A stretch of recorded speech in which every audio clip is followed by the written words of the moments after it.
Sa mapagpalang araw sa lahat, ako po si Adrian Rodrigo, President ng Parish Youth and Vocations Ministry ng Immaculate Heart of Mary Parish. At ito po ang From the Pews. Tayo ngayon ay nasa ikalawang linggo sa Pasko ng Pagkabuhay at ang Divine Mercy Sunday. Ang mabuting balita ay tungkol sa pagpapakita ni Jesus sa kanyang mga alagad. Nahango sa Juan chapter 20 verses 19 to 31. At ang verse na ito ang may nais ipahiwatig sa akin. Sumainyo ang kapayapaan.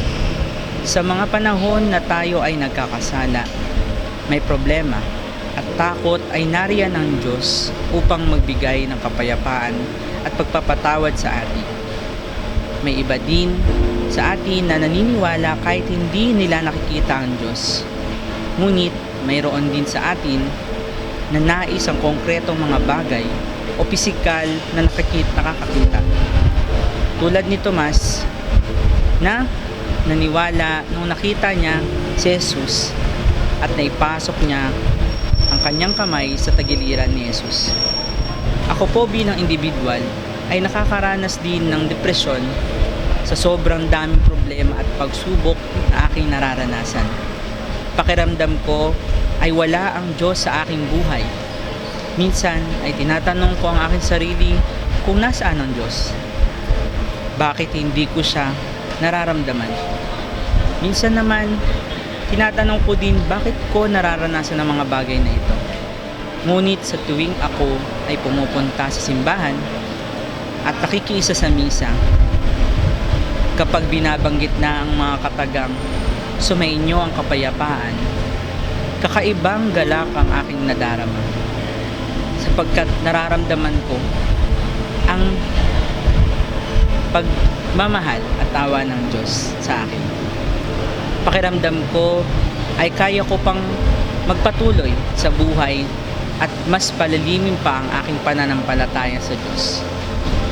Alam kong mahal ako ni Jesus at pinatawad na niya ako nung siya'y namatay at muling nabuhay. Naniniwala ako na ang pagmamahal, pagpapatawad niya sa akin o sa atin ay walang maliw. Nais kong iwan ang mga katanungan ito para sa ating lahat. Una, ano ang iyong nararamdaman kapag ikaw ay sinabihan ng iyong kapwa nang sumainyo ang kapayapaan? At huli, ikaw ba ay naniniwala na buhay si Jesus sa ating mga buhay at tayo ay napatawad sa ating mga kasalanan?